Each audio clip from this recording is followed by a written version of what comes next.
Honestly, I'm really bad at remembering sets. I don't remember much, but there was this one time Katie wrote us this like crazy set. It was um Welcome to Social Kick. I'm Brian Lundquist. We got a partial crew. Luke's doing whatever Luke is doing down in Trinidad. Seems like he's hanging out with the leadership of World Aquatics who are on their big Caribbean tour. But we're not sure Luke's really actually working. But we got John Mullen and joining us from the Stanford Cardinal, Lucy Bell. What's going on, Lucy? How are you? Hi, I'm doing great. Having a great day. Very Hell nice yeah. out here. Hell yeah. Yeah, beautiful day in California, that's for sure. Well, Mhm. Lucy, we always ask our audience on Instagram and YouTube at Social Kick Swim for questions for our guests. And so naturally, we got a bunch for you. We're going to cherry pick some of these. And if we don't get to your question, audience members, sorry. Maybe do better next time. But no, thanks so much for submitting the questions. We'll start with this one's from Daniel Harvey 248 wants to know what's the worst part of practice besides the pool session? Oh, I mean, definitely on the winter months, standing in the cold in the mornings really sucks. But luckily, we have a hot tub that's like 5 meters away. So what we'll do in the morning is just like go into the hot tub and then like run in and then like jump in the pool. But sometimes there's still that walk that really sucks. Interesting strategy. So you are an advocate for a hot tub before getting in a cold pool because it's better than standing in the cold air. I don't know how I feel about this. Um, How long does I'd one need say, to sit but in the hot like tub? people range from 15 minutes to 3 minutes, kind of like jump in, jump out. I like to say that it warms up my muscles, even though that might not really be the case, but I like it to gets me ready a little bit more than just like going straight into the pool. What do So we you go think about right this, from Dr. hot John? tub to go right from hot tub to 200 breast off the block. Is that what you're telling us? Okay, not that more into like a 300 flop around, but Yeah, yeah. I have my concerns. I worked with one swimmer who tore his meniscus running to the pool on a cold Santa Clara pool deck. So no running, Oh, Lucy. You know you should know better. All okay. right. I'll do a light trot next time then. There you go. I'm not sure. I've highly questioned about this like physiological benefit because I love sitting in a sauna and it's one of my favorite things to do post lift. And so if I lift or even like run somewhere and then I'll go sit in the sauna, but there's a lot of people who go sit in the sauna in their clothes and they're in there for like 5 minutes and they're a nuisance because they let all the Uh, cold air into the sauna coming in and out. And I'm like, why did you just sit there for 5 minutes or maybe even less? Is there any physiological benefit to this? I can understand the wintertime thing, but John, do you know, is there any physiological benefit to the sauna piece? Warming I mean, only for a it little will bit? warm up your body, which is one component of warm up, arguably the most important warm up, which is just getting your body temperature There rose. you But go. I'm not sure how long you need to be in there for it to actually make a difference. I'd argue 5 minutes is highly inadequate. But Yeah. I don't know. We can get some, I Can't, don't know, muscle biopsies on you and start throwing you in the sauna if you want. there it is. That's what everybody will appreciate. Some medical yeah. procedures right next to them while they're trying to find their chi. All While right. they're in their full sauna suit and, headphones on, really going. I will say, digress here, but there was a guy who shaved next to me in the steam room one time, and I'm Oh, like, bro. He walks in there with a container of shaving cream that he had sprayed in like a little paper cup and a razor, and he starts like shaving his neck in the sauna, and he's like running out of places, or in the steam room, and he's running out of places to like put the excess shaved cream, and he's like got it all over the towel and everything, and I'm just sitting oh there like God. trying to enjoy myself. Like, what, can we stop with being weird in public spaces, shared spaces?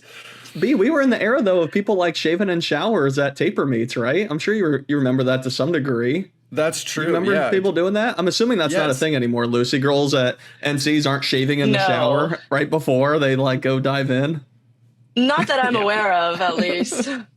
No, I only remember having like awkward conversations with Cleet Keller in the in the shower at IUPUI at my first nationals ever, and he's like chatting it up with anybody who walks in there to rinse off, and I'm like, Always. I knew who this guy was. He just like negative split a 347 400 freestyle, and I'm like, okay, hey guy, like he's like, what are you guys doing later? Where's the party at? I'm like, hi, Cleet.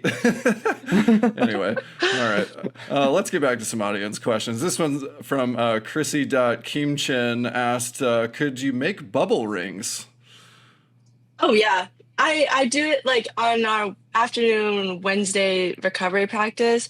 I'm always doing them when I'm like waiting for my turn to like do some video or something. I'm trying to like I think I've mastered the just like normal bubble and I need to like start expanding into tricks. Ooh, But I don't know how to do that. So what kind of tricks? I feel like I've seen people do like a double ring where it's like smaller one into a bigger one. Or like where it kind of like spins around. I don't know. Maybe I'll try Wrinkles. it someday. Is that like whistling? So I can't whistle. Famously cannot whistle. And I don't know how to do it. I've tried it. It's like one of the most embarrassing things to try because you just look so stupid trying to whistle and not Yeah. whistling. Yep. But like I feel like the bubble ring thing is not necessarily. I bet if you were to take a poll of the whole Stanford team, how many that could do bubble rings is probably what would you say? 40%? Higher or lower? Yeah. Um, oh, probably around, yeah, 50%. I think like I was watching my friend or well, yeah, one of the girls on the team do it yesterday. She like it was just like bubbles, like there was no rings at all. So yeah, even if like you got the breath control, sometimes it's not possible. Yeah, I don't think that counts. Just bubbles and no rings. Yeah, Yeah. Yeah. that's not happening. All right, and this one we'll take from someone who always submits questions for Stanford swimmers, from Greg Meehan. ABBA or Maroon 5? Oh. Um, I like ABBA. I think well, it's like they're different parts of my life. Like Maroon 5 was like my childhood music, so I like that for like very nostalgic stuff. And then ABBA is very fun and like I don't know, dancey music. But right now I'm feeling very ABBA, very nice outside. So yeah. There you go. Okay, but on Maroon 5, what's the best Maroon 5 song of all time? Oh, oh, I don't know. I don't know. I honestly forget there's like I forget what songs they have. I just know the songs. Let me help you. If Um, you say anything other than "She Will Be Loved," you're wrong. oh, okay. Yeah, that one's good. Song, I was yeah. gonna say, That's Lucy, so you can good. sing the song if that helps you out. You don't have Oh, to get the song name. Go uh, for it. I'm good. I'll say She Will Be Loved. That one's good. I really like that one.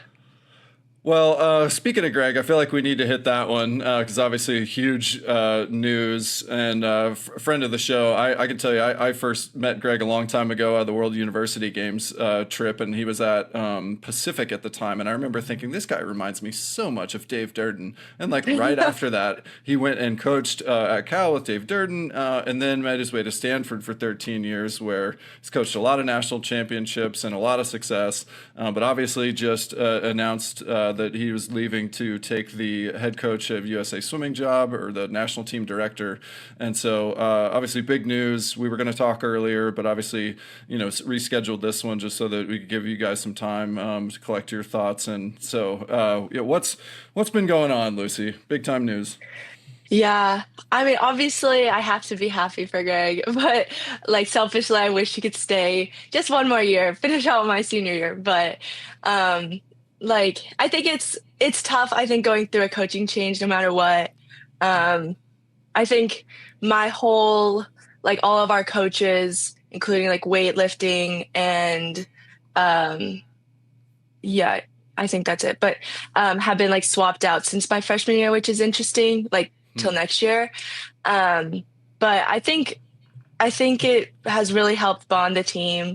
Um, just it's I think no matter what, it's going to be tough, and I think the admin is doing a really good job at involving the athletes and having some like athletes say in it. So believe that, like, I truly believe that we're going to have another great coach and who can help us to help achieve our goals in the future. But yeah, it sucks. But, I think he'll do great things for USA Swimming. It was really fun. Yeah, I obviously tough for the athletes there, like you mentioned, and we have all interacted with Greg. We've had him on the show and love him, and selfishly we're excited that USA Swimming got him. I think it's a great Hmm. fit for them, right? I think anyone that's interacted with Greg, knows he's a great coach, but also just a great guy who shows a lot of interest and empathy with people and is a people person. So I think Hmm. he'll really thrive in that role. But like you said, tough going into your senior year. You Yeah. mentioned Stanford having the students or the athletes involved. I guess for those that don't know how that works, how does that work? I mean, they just like, I think they want to make sure, especially since the admin isn't super like well versed in the swimming community. At least like the admin who's helping us like find the next coach. They just want to hear about like what our priorities are and what we value in a coach. And um, yeah, basically just like stuff like that. Just, yeah, Mhm. just really nice. What are the top things that you would list off? Have you already been like interviewed and asked? And was it done in small groups or like, as the whole Yeah, just team like and everybody's small just groups. And like people can reach out whenever they want. They're very like their office is always open. It's really nice. Um, I they're mean, not like we sitting in a group going, popcorn, Lucy, what do you got? no, no. It's definitely like an open discussion. It's very Yeah. casual and nice. Yeah, Yeah. yeah. How do you give that guidance? Like what did you say? What are you looking for? I mean, the past few years, it's been like each year we've kind of gotten better and better since I've been on the team. And I think next year we're really looking to continue that and do well next year. So having someone who's really wants to help us achieve like our full potential. And I mean, most coaches I think want that, but like really focusing on NCAAs has always been something that Greg has always been a big fan of. And we want to continue that a little bit. And then I think also it's really difficult with Stanford in general, with the academic portion of our lives, and having a coach who understands, like, that's another big part of our lives. And it's, we're student athletes, obviously that also is every coach or program, but yeah. Yeah. What does that mean that you're like want a coach who's going to be an advocate for you in the like working with the administration or like the academic like department to and all the different departments that you guys would where you're taking classes to be able to like you know have some balance in classwork, or is it kind of the flip side of being flexible in your practice schedule because maybe you're taking the only 7 a.m. course on campus, or it's only available at this time and it doesn't fit with practice, so you just got to like be understanding that there are academic priorities and those can take away from athletics or balance around it. Is that kind of where you're getting Yeah. at? Yeah. I think definitely more the second Yeah, one. Yeah. Being flexible. It's really yeah, helpful. yeah, Yeah, makes it is sense. Yeah. a great opportunity, though. I mean, talk about a storied program. And, Mhm. I swam with Tracy Ducott or Saucer now at Purdue. And I remember when she got there and I'm like, hey, how is recruiting at Stanford? She's like, well, geez, if you're good in school and on the national team, you're coming to Stanford, right? It's kind of like a no brainer where at Mhm. other places, you have to, I think, really recruit hard and really work to find it, but it seems like you tend to already know who your type of athlete is at Stanford. So like you said, I'm excited for you, and obviously unknown is always tough, especially senior year, but swimming is one of those weird sports where you get so few coaches in your life. I think it Yeah. could be a great thing here where you get someone new, some fresh energy, and like you said, it maybe also had bonded you women together even more going into a season off of such a great year. Yeah, definitely. I'm also surprised you didn't say you were looking for a coach to help you out in 200 back. You were 200 fly, 200 breast, now Oh, 200 back, right? no, Moving that would never on. come there. Let's hit them No. all. Yeah, let's hit them all. Come on. I think the backstroke has sailed for me. I'll do enough to keep it in my IMs, but nothing more than that. What could you go in a 200 backstroke with no hot tub right now? Short course, probably like 2:30. 2:30? 2:30. man. Oh, You got I better have no than clue, that. honestly. boo, I don't believe that. I have Come on. no clue anything about 200 backstroke. I'm not gonna lie. I know like a 149 is really fast, and then that's all I know. I think where we'd really be exposed is long course. The idea of doing a 200 backstroke long course, I can't even imagine what that last 50 is going to feel like right now. No No. thanks. I swam No. long course the other week for the first time, and man, every swimmer has gone through that transition in the last month of. I mean, Yeah. obviously, it's like a portion of your training. You guys often have long course water there, so I'm sure it's like integrated into the regular schedule. But there's a lot of swimmers and who might listen to this who never had that sort of access, and there's this big changeover to long course at some point, and then we all know what it's like to stand behind that pool and like look down and go, oh shit, it's long course season. It's a long way. Yeah. Definitely. Definitely. Like yesterday, we were doing we did 100 fly in practice, and it was the end of that was just so humbling. Like it's 100 fly, and I was like, me and Natalie were like both the only ones doing the 4M at this time because we were the other group was practiced a little bit later, and we were just like glad we were doing it together. It was tough. Oh my gosh. That reminds me, we used to have this thing at Auburn where there were like meets in the fall where everybody had to do the 200 fly. And there were just some people that when they're really deep in training and hurting from lifting and all that are just, they're going to totally eat shit that last 50 of the 200 Yeah. fly. And we all know what it looks like to watch somebody go backwards on 2 fly. Yeah. Yeah. Do you guys have any team traditions like that, or like rites of passage, or sets that everybody's got to be able to do, and there's like a minimum standard, and that's the standard, and if you don't meet the standard, like, hey, we all gotta help Lucy get to the minimum because we're one team? Is there anything like that you guys have? No sets like that really. Like we do some hard sets together, but not like any like test sets. We do like a thing at the beginning of every preseason called circuit. I don't know if anyone's talked about that before.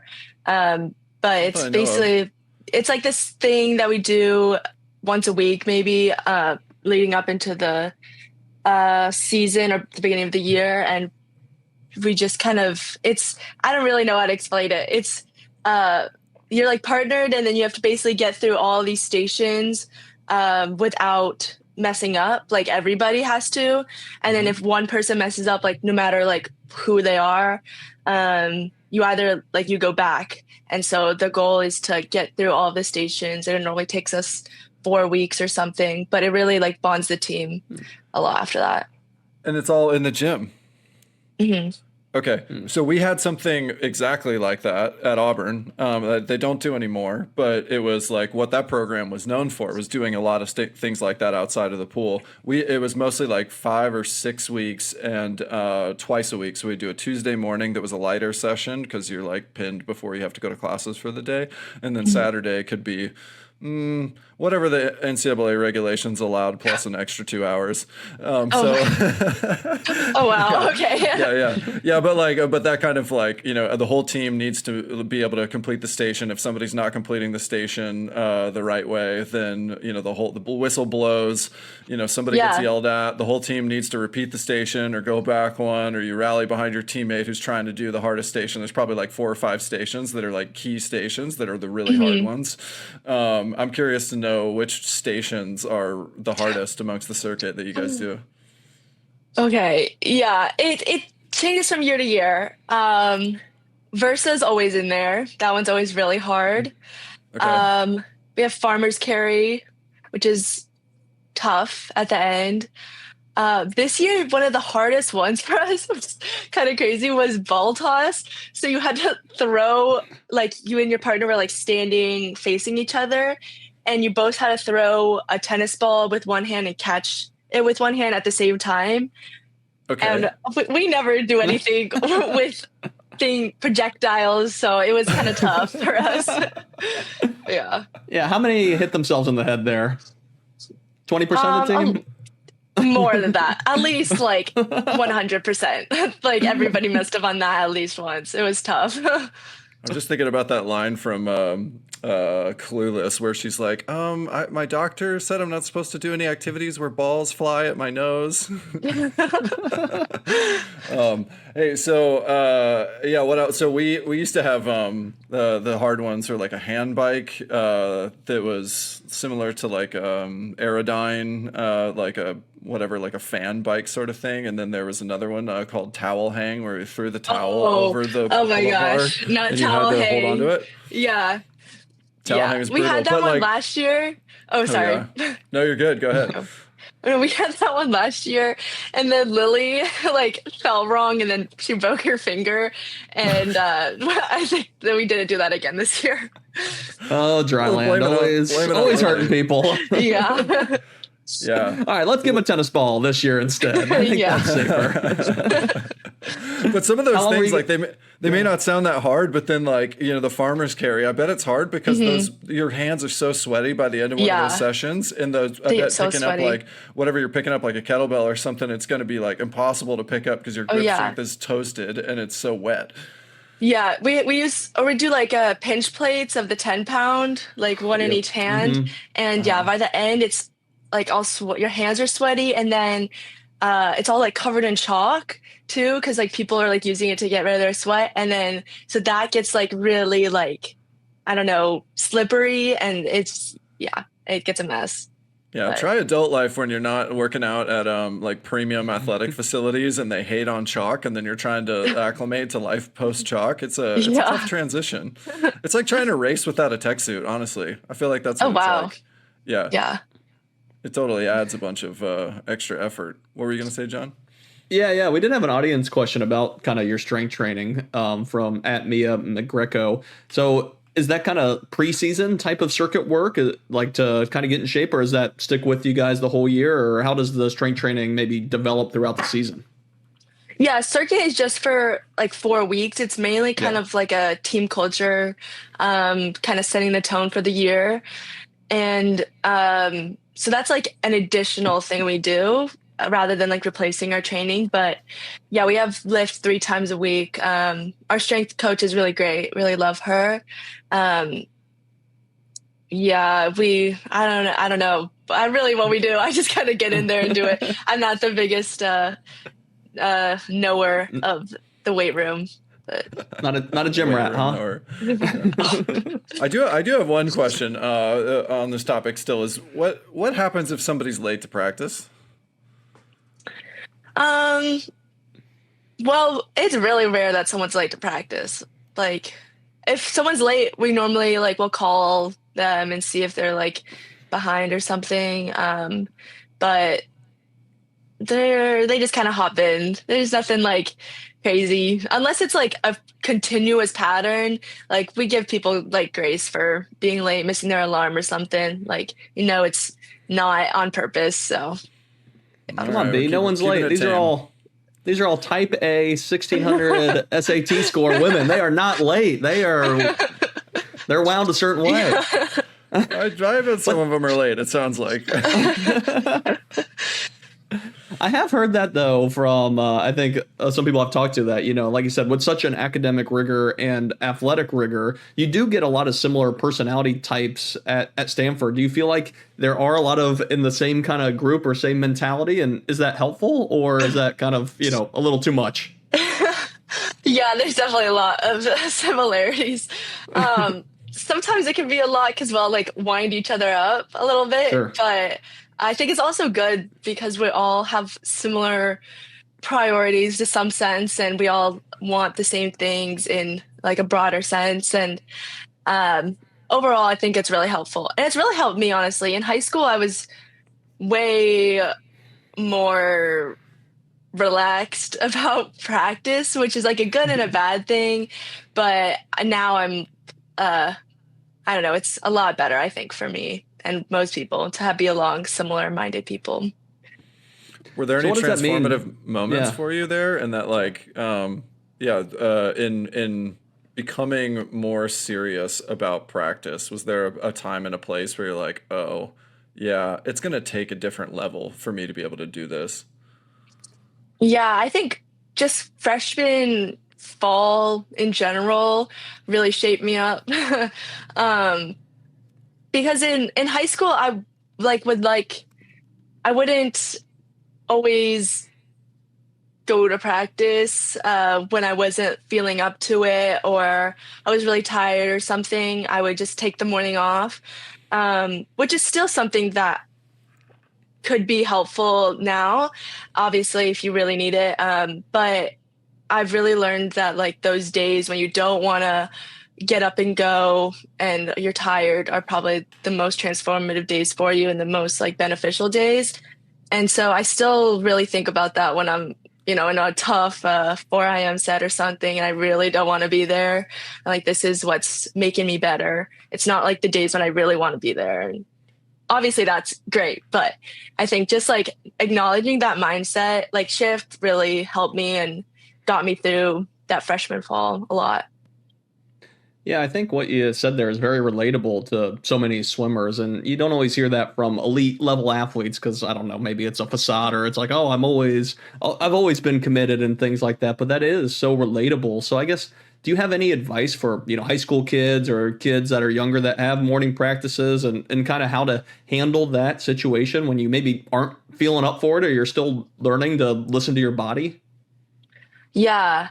I mean, yeah, simply just what I said there. Like sometimes you just got to go and do it. And uh, something especially more and more that I've like realized is that my 100% is going to be different on different days. And if that 100% is only 40%, then, and I'm still working to that full ability that I can at that specific day, then it's worth it. And it was worth me uh, going and getting better, and just taking it practice by practice, day by day, I think is really important.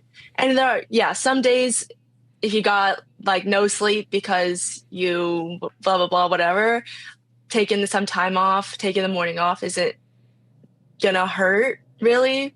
But I think it's the continuous like dedication and um, yeah, like discipline that you're putting forward is really what's gonna help you in the end.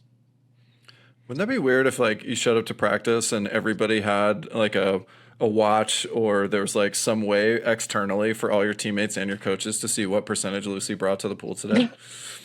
That would be You're like, crazy. you're I like, wish- you're like, Another 10% No. day, get out of here, man. you're like stoked you're beating somebody who you never get to beat, and then you look over and they're only at 70% and you're at 100%, and you're like, Oh, damn no. it. I mean, I was kind of like, for a while we had a lot of my teammates, and some of them still do have whoops. And after like a hard practice or whatever, I'd be like, I have like a 17 strain, and then whoever like would have like a 15. I'm like, oh, okay, well, because I was like trying a little bit too hard there. But yeah, it's funny. Oh my goodness. We did have several audience questions too, asking about the balance of academics, and how you do that. For example, from Sarah Ludmer, among some others. What's been your adjustment like to that? And I can imagine too, it's like compounding on what we were just talking about with like knowing when there are moments to prioritize other things, or maybe you just like don't have everything for the swimming pool at that moment. Maybe it's like a heavy finals week, or not even, it's just something personal to the classes that you're taking. How how have you learned to manage the balance and stay on top of academics and athletics? Yeah. Time management is so important. I think, like I really, especially in high school, I think there was a lot of time that you spent in school, like in class, and then obviously in college, you spent a lot more time outside of class. And so learning how to take the time that you're not in practice and not in class or resting or eating or whatever, hanging out with friends, and like learning how to use that time wisely has really helped me. Especially, I think recently I've had to get off of like Instagram and social media and like TikTok because it just like kind of sucks my time a bit. And it's also good for other reasons as well. But I think that was a really big helper for my time. Just like it gave me back hours. And then being in practice, or when there's like finals week or, some other personal thing that's going on, something that we try to like really focus on is really being present in the moment and not worrying or not trying to like really be worried about what else is happening outside in that moment. So like in practice, just like focusing about practice, because there's nothing that you can do for your schoolwork if you're, doing a set. And so just trying to like take it one thing at a time. And I think that really helps to not be like too anxious about everything.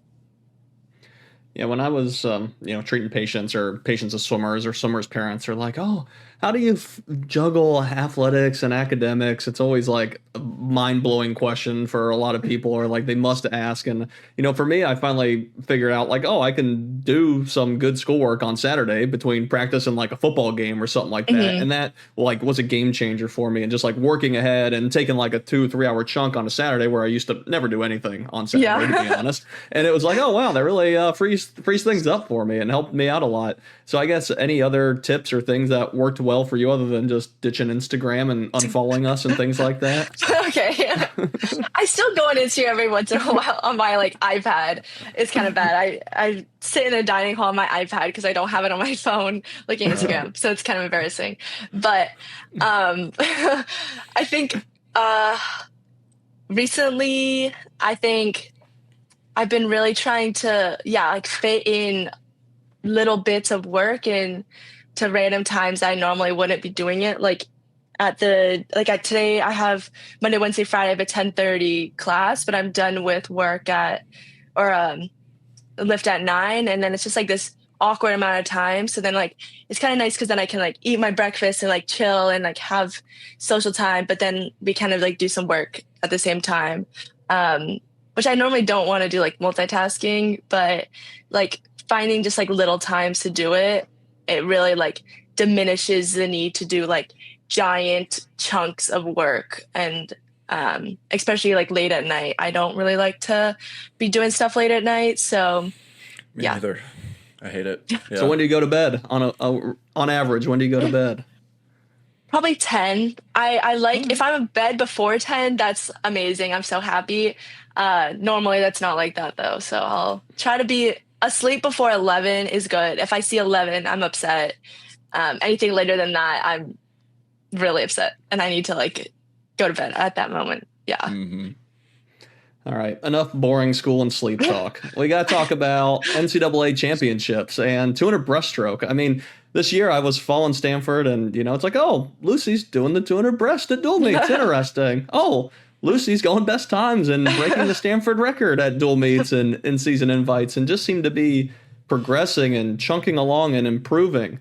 And, I think we all thought without Kate and the 200 breast, and we'll see what Alex Walsh in the 200 breast this year, it's somewhat of an open event. But maybe talk us through when you kind of decided to start giving it a try and the progression of your breaststroke this year. Yeah. I think starting at the end of last NCAAs and Olympic trials, all that, I think I was looking at my splits and just the way I swim the 4 IM and the 2 IM, and my breaststroke is always the best like leg of that, no matter what, for the most part. And so I was like, I think that this could be kind of good. Like to the coaches, I was like, I kind of want to try the 2 breast. And so then, there was that Arizona meet, just like without changing anything in my schedule or my normal day to day. I did the Arizona ASU Prime meet or whatever. Mm-hmm. And I went a 206 and I was like, oh, wow, okay, this is kind of fun. And I really didn't switch up that much. I think I switched, or I added some breaststroke onto Tuesday, like more like thresholdy stuff, like adding some stuff there. But overall, I didn't do that much breaststroke in the beginning, outside of like my IM and whatever training I was doing on like power towers. And my breaststroke was still the strongest of my strokes. And so just adding a little bit more focus into it really just got me, I think, the little boost I needed to do well at it. Yeah, which is Yeah. fun. Yeah, I want to double click on that because we got to thank our sponsor, Breaststroke Machines, for support of Social Kick, and we love power towers, power racks, and resistance and swimming, and so I'm curious to hear some specifics of like what you guys would do on a power tower. Yeah, I would normally do breaststroke on Monday afternoons, which is our like middle distance, like a little bit longer power, focused on like 200s. And so we would do a lot of, um, I feel like normally start off with like some kick and then go into like on the power tower.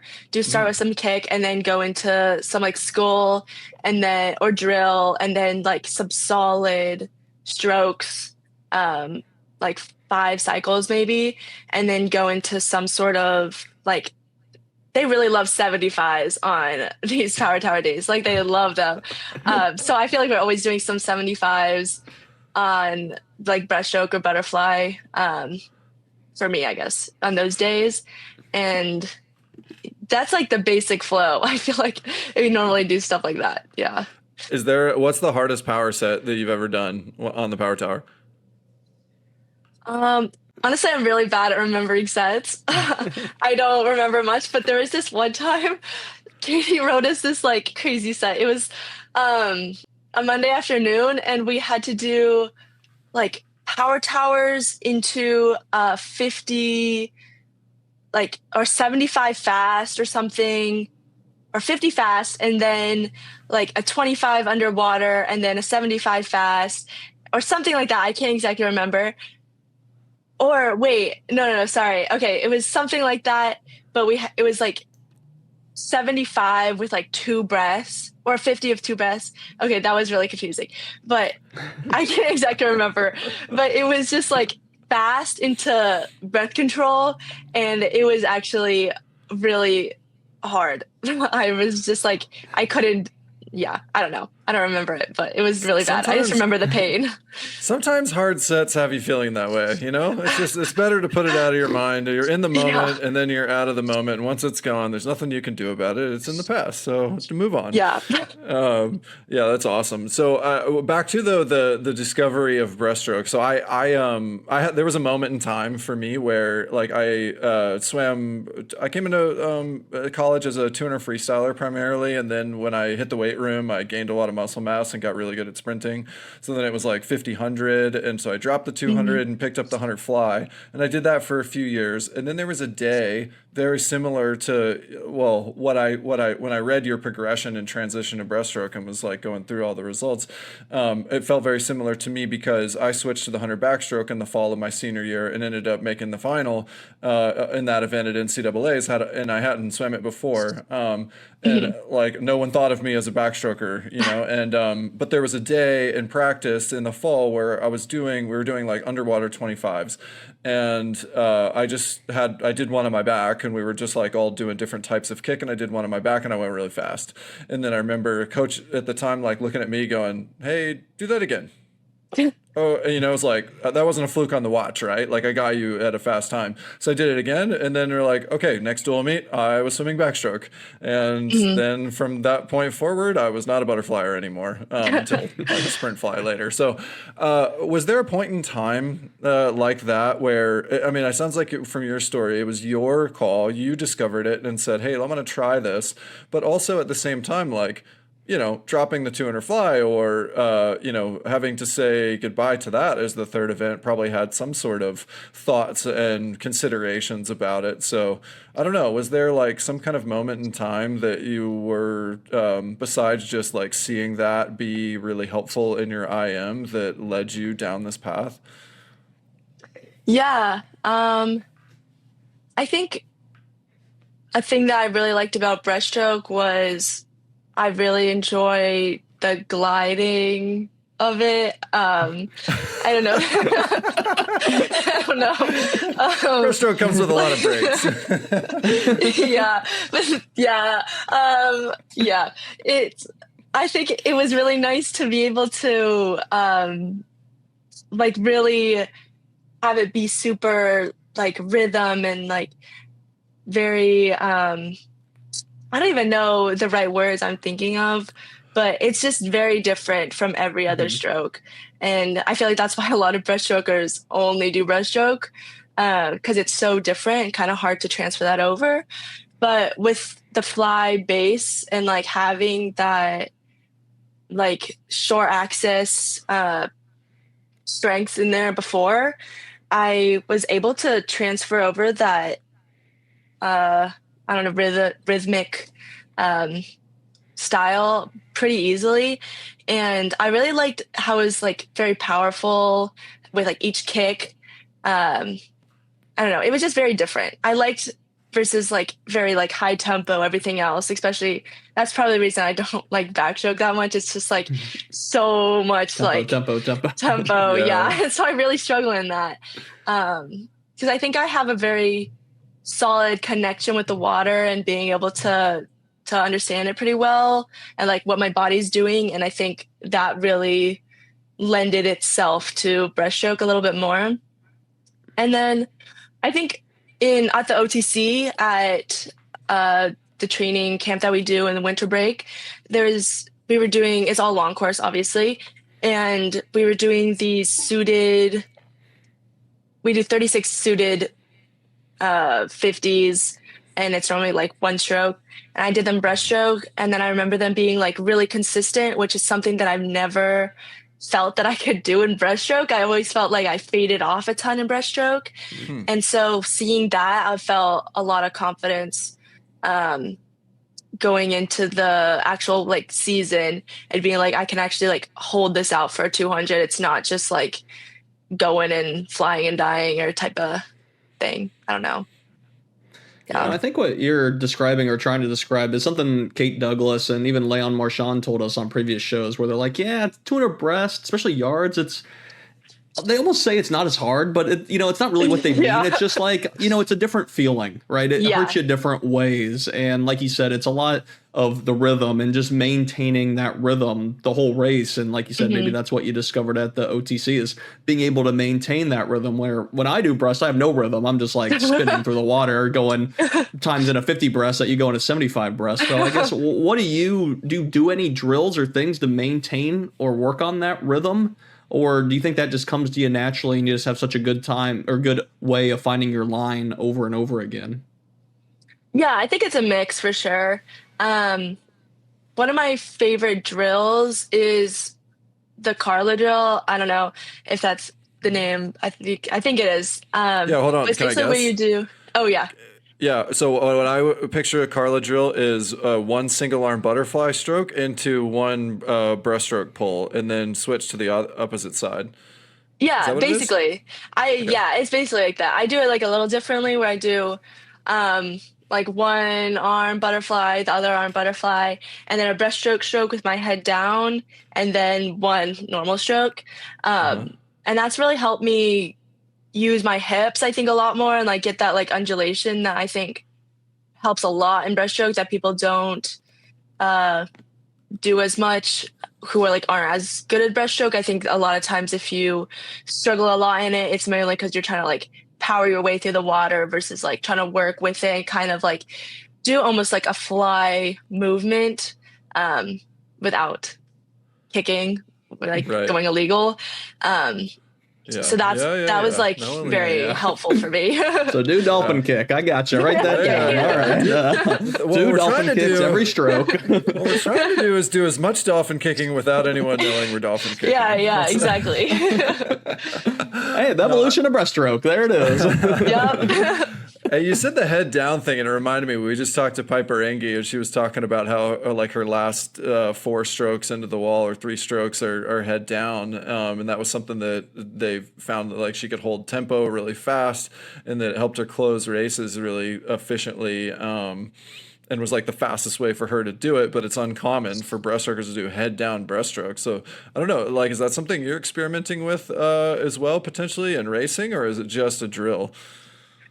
I've never really thought of it outside of the drill. I think it's helpful for me for like rhythm purposes, like not breaking the line. Um, But I do remember seeing her. I remember watching her race, and I saw that. I was like, oh my God, what's going on? But yeah, I think if it helps, it's like a really good idea, honestly. But I have never tried it ever. So maybe I'll try it in practice today or something. There you go. It's always things to experiment with. Another one is I remember there were some breaststrokers that I used to train with who, not me doing breaststroke, but just training alongside them doing breaststroke. Who would say the 200 breaststroke that there were some songs that they would listen to before the race because it got them in 200 breast tempo, and they're like, listen to this song, it's such a great 2 breast tempo song. Are there any songs that you've got that are like great 2 breast tempo songs? No, I've never thought about that ever before. Maybe not 2 breast tempo songs. I don't know what that would really entail, honestly. I wish I could remember. I was trying to remember what it was, but I put breaststroke out of my mind. That's fair. I try to forget what that was ever like. I had one good 100 breaststroke ever, and I'll just hang my head on that one. I wrote an article about this a while ago, how tempo trainers, and I think Herbie and I were talking about it at Women's NCs, tempo trainers need to find songs that have tempos that go with it. So like with running tempo, it's a rhythm. It's something that will go with it. I feel like tempo trainers could really come a long way from the annoying beep that every swimmer hates to having songs with certain tempos. So then it gets in your head and you go back to it behind the block or whenever you're ready to hit that tempo. B, what do you think? That's a good idea. Like you're really excited. Well, now I'm understanding a little bit of the psychology behind why John famously would swim with the music on. And I was just like so hating on it because it's the same thing as like, I feel like it's antisocial. You know, people say that swimming is like, you know, a lot of questions that non-swimmers ask about swimming is like, oh, how is it like fun? Like, what do you mean it's like a team environment, or how is it social? Yeah. But it's like, we all know that swim practice is actually very social. You're chatting the whole time, but there is a lot of head down time. And so when John listens to music while he's swimming, it annoys me because then he's not as chatty. And I'm like, come on, John, I just want a social kick with my friend, and you're being not my friend. I can pull him off when you want to talk, man. It's all good. I'm still here for you. No, I just know that you've got, you know, Nas playing in the background. That is typically it. Yep, you got it. Oh man, I digress. Yeah, I don't know. I think that's a great idea though, actually, to pair it with the tempo trainer. You should make that product. That's a good one. Licensing the music maybe a little bit more difficult to figure out, but yeah. Maybe you can make the music as well. Lucy singing. Back to Lucy singing songs for us on here. No. We should pull up your 2 breaths and like hit that. What is your 2 breaths tempo anyway? I have no clue. I'm not gonna lie. I don't. No. Man, she's like, I just started doing this. I don't know. Yeah. You get into that rhythm. I don't even know what the rhythm is. Fantastic. I try to go by stroke count, not really tempo. I think in that. Well, so what goes through your head when you miss stroke count on one of the laps of a 200 breast? Is it like, oh God, I got to really stretch it out? I'm trying too hard. Yeah. Okay. Yeah. It's like, all right, pump the brakes type of mindset. Okay. But I also really don't. I'm still learning a lot in that event, so I wasn't too worried. I remember at ACCs though, in the 4 medley relay, it was the 100 breast, or I did the 100 breast on it, and my first 25, I did like 8 strokes, and I was like freaking out. I was like, oh my gosh, I can't keep this up for the rest of the 100. Right. And I felt like I was spinning, but it still turned out fine. So you can't really base everything off of your stroke count or whatever, but it's good to have some baseline. We used to do these things back in the day called Josh Davis swims, where we would go as hard as you can from the very beginning and try to hang on for as long as you can. Have you ever done something like that? No. That's not. You pray the whole way you're going to finish? Is that why it's called that, B? Yeah, well, it's just about like he used to go out really hard and die, and that was like the race strategy, you know? And some people, we've talked about this before, where like I actually had that kind of, I don't know, like physiological makeup where there was no way I was back halfing anything. Like if I didn't go out hard, it wasn't going to materialize. And I don't think it was like a byproduct of training that way, but it's also really freaking hard to just go as hard as you can and try to hang on. So I don't know. Always curious if anybody's ever like tried those kinds of other tactics, especially if it's something that's like doesn't come naturally to you. Like what makes you cringe, Lucy, when you think about like when you see it on the whiteboard or you see it on the practice, what's like your biggest weakness in training? Oh, anything over 100 freestyle. Okay. That's a lot of practice. Well, I mean, anything Goddamn warmed up.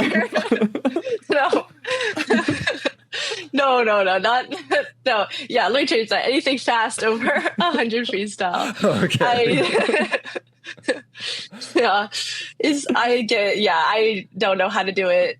I feel like I should be good at that because that's kind of like my freestyle at the end of my IMs are typically one of my strong suits, and I'm better at like the longer I go, typically the better I am, but not freestyle. I don't know what's up with that. It scares me.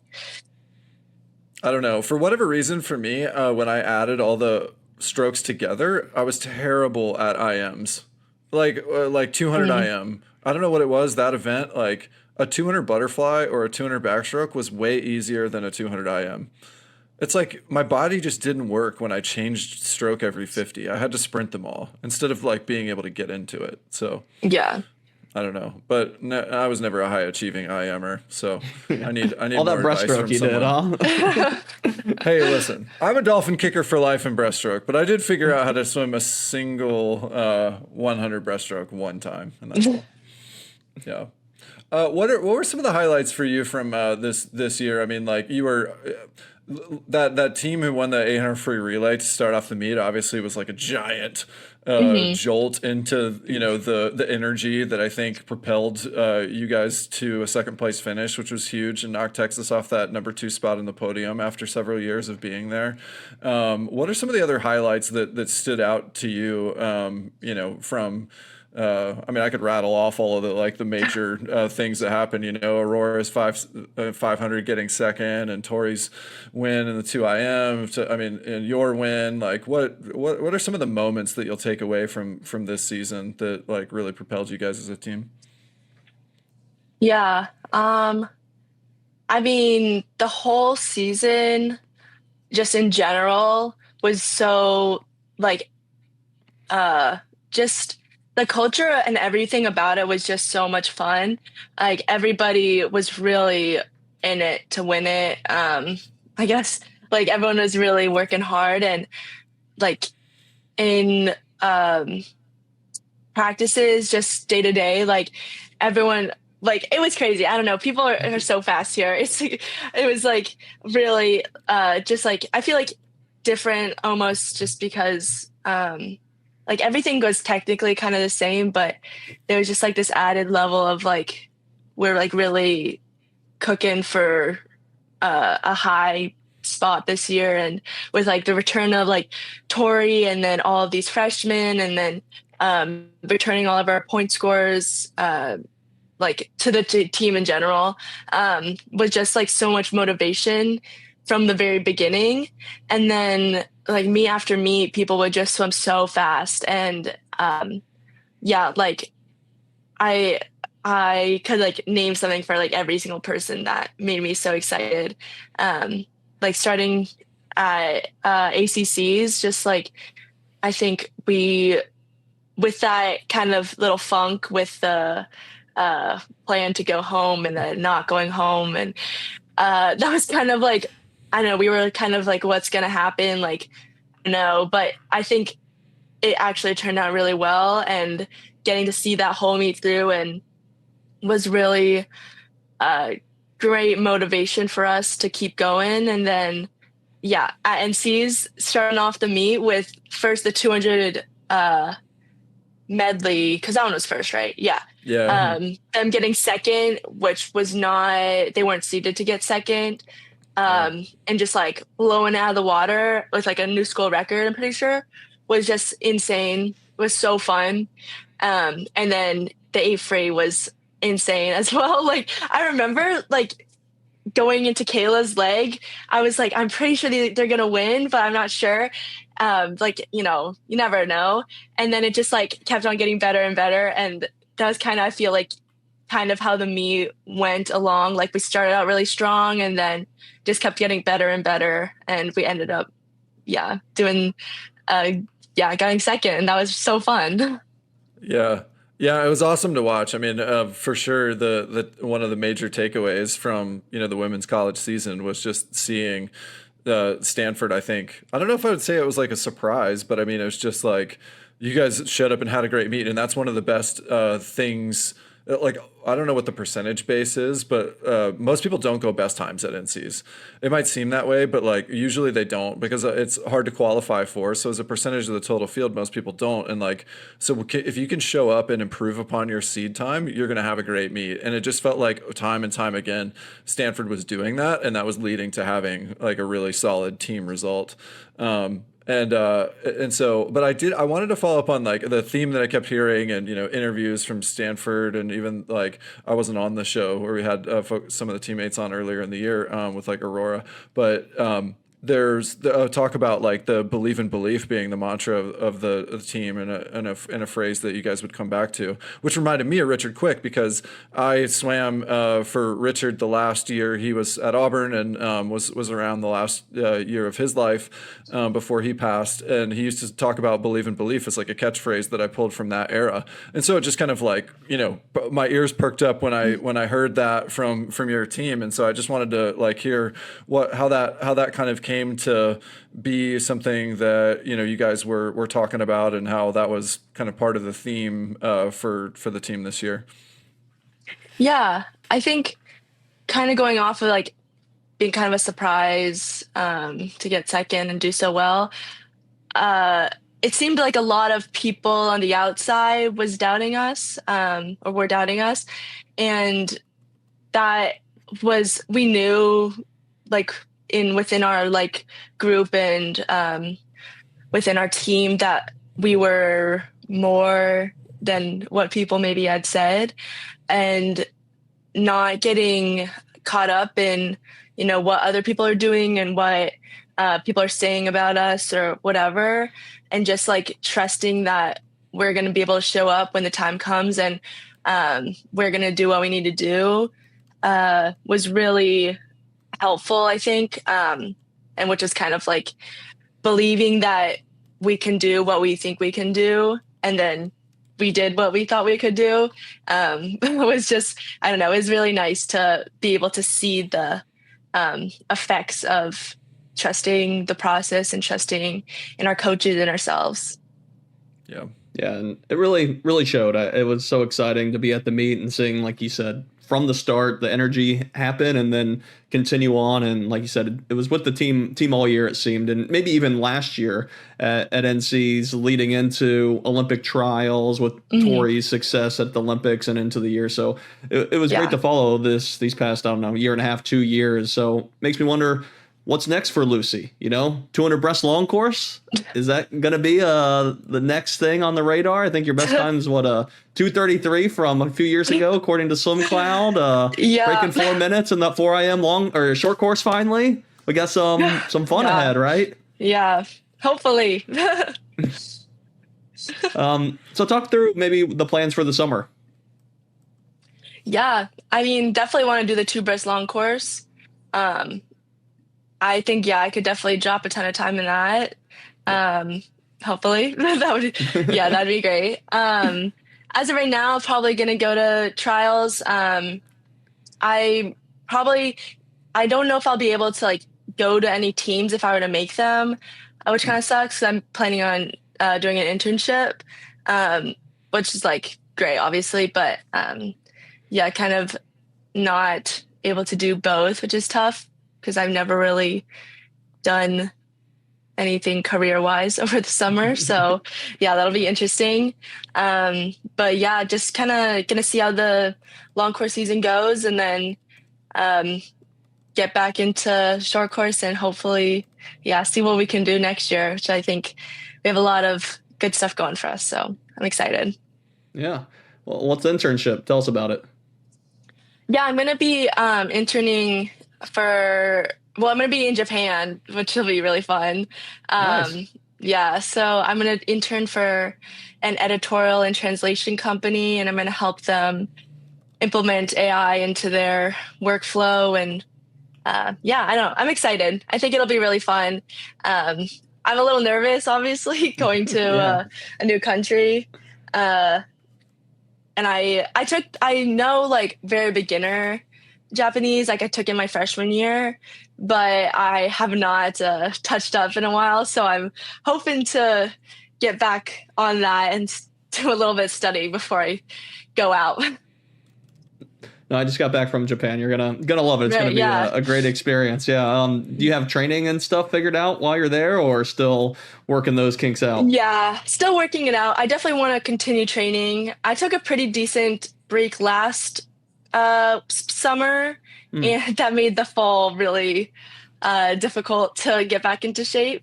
So I don't want to be as out of shape as I was before. But I think finding good balance. I'm not going to be training full time for sure.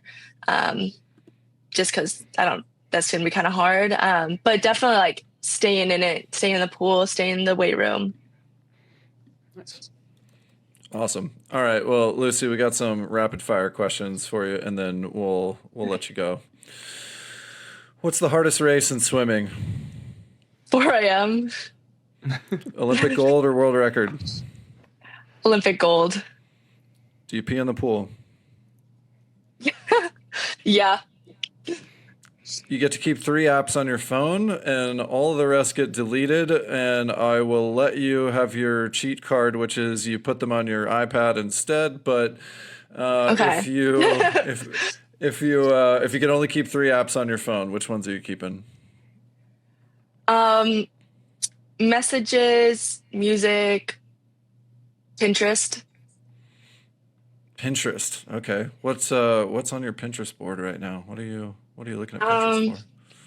a lot of stuff. I put everything that I want. I'm planning like my dorm for next year, outfits, my summer. Yeah, I love it. Hell yeah. So fun. I've gone through a good. I used to go down Pinterest rabbit holes with van builds and container house builds and that kind of stuff. So Mm, yeah, I'm into it. yeah. Okay, we got a few Lucy Bell. We got some Bell themed questions on this segment. So Okay. true or false? True or false? Green, red, Oh, and God. orange bell peppers all come from the same plant. Uh, false. That one is true. Those all come Um, from the same plant, and then they end up in different colors. How do you like that? yeah. Okay. That Boo. makes sense. I don't like bell Okay. peppers, so that All wasn't a good right. one for me. I think our old pal Rowdy actually used this phrase on the broadcast at NCAAs. Who said "answer the bell." So, what does the phrase "answer the bell" mean? Is this my interpretation or is it an actual thing? Well, it's rooted in a real thing. But Oh. what's your interpretation? What do you think it means? Now that I'm thinking about it, it makes less sense. Um, maybe like when they ring the bell in a town, people gotta come home. I don't know. That's not it. John, do you know what it is? Boo. I don't know. Maybe like someone that rings a bell and you answer the doorbell. Okay, but like when it's used, it's to say like, wow, like she really showed up. Showed up. Yep. Kind of thing, right? Like there were expectations Well, and you met yeah. those expectations. But it comes from a boxer because when they ring the bell to start the round, Oh. if a boxer doesn't stand up and come to the middle of the ring, they're saying, I'm out. Oh, So when that you makes answer more the sense. bell, it's like you have expectations, you're showing up, and therefore you delivered. So there you go. Answer the bell. All Here's the right. bell. I like that. Yeah.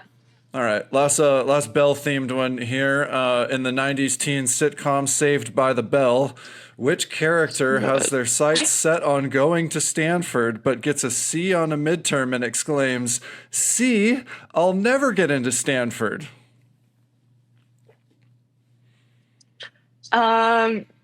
I don't know any characters on Saved by the Bell. Maybe Stacy.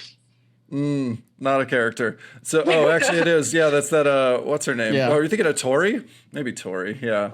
I don't know. She doesn't know. She's just saying generic names over Yeah. there. For any millennials listening to this, hit us up in the comments with the right answer, which is Jessie Spano, who thought she wasn't getting into Stanford. Then she started taking caffeine pills, right? That was a right. stressful episode. That was Oh. a That's tough right. one. Yeah, we had to go into substance abuse and the whole thing. I know. God. That's what Stanford does too. No, I'm kidding. Speaking of substance abuse, to meet the expectations at Stanford, what's the hardest class that you've ever taken at Stanford?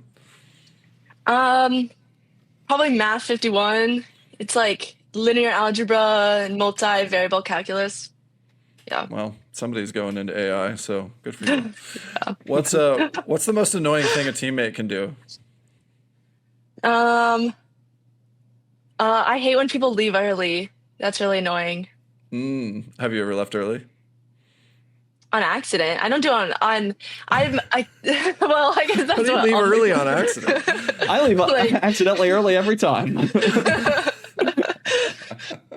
I don't my know. bad. Some people just do it consistently. Not calling out anybody if they're watching this, but it's just I always leave early. But you know who you are. Yeah. All Sorry. right. What's 50 strokes in the Olympics? Like it or hate it? I don't like it. Some people like it. I'm not really afflicted by it at all. I think it'll just add time and confusion to the roster and everything and the meet's going to be way longer now. From what I heard, it was already really long, especially if you're a sprinter, you're already racing a ton, but it will give more opportunities for people to qualify, which I think could be fun. But overall, I don't know, probably not my favorite. Yeah, I guess we haven't really talked about roster sizes. I mean, the U.S. team often has constraints already with the Olympic team, so it might be, like you said, different variable or interesting to see how Greg Meehan and that national team director handles these tough decisions. Might be good to have the leg up as a Stanford person if you're like, hey, Greg, you see me? Come on, Yeah, just put me in. Come on. No more qualifying. Lucy Bell, Just 50 back. Come on. Oh, yeah, 50 back for sure. All right. What's the best swim that you've ever seen live? Live,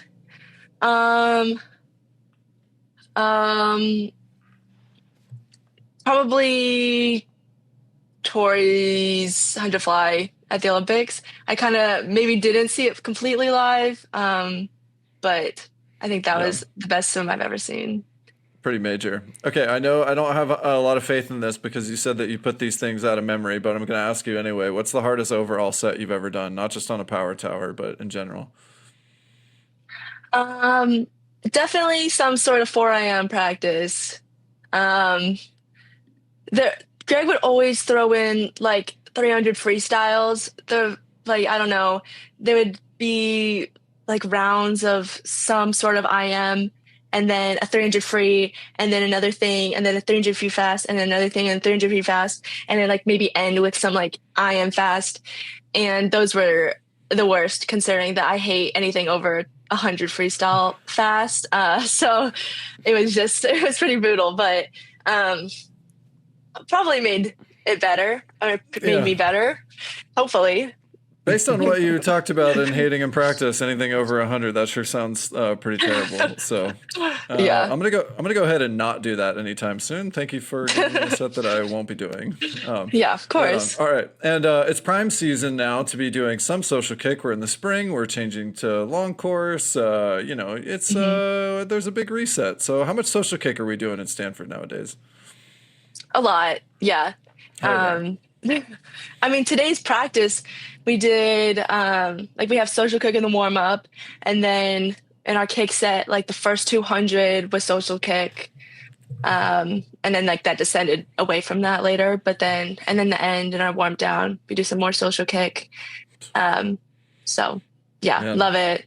I'm going to need you to add those to your criteria for the administration as they're looking for the next coach, that they need to be very pro social kick. And if they're not pro social kick, it's just not going to work out. I'm sorry. No. I don't spend enough time with my teammates ever. Like I don't, the breakfasts and dinners and time outside of that and the practices, it's not enough. I need social kick. Hell So. yeah. On that note, thanks so much for hanging out with us, Lucy. Super fun to see your progression this year. We're rooting for you in the future. Welcome back anytime. Thanks for spending some time. Yeah. Thank you so much for having me. It was fun. Hell yeah. All right, that's it for this episode of Social Kick. We'll see you next time. See ya. Hey everyone, thanks for hanging out with us. If you enjoyed this episode of Social Kick and you'd like to see more, subscribe to the channel. And we love talking swimming. We'd love to talk about swimming with you. So leave us a comment and we'll see you next time.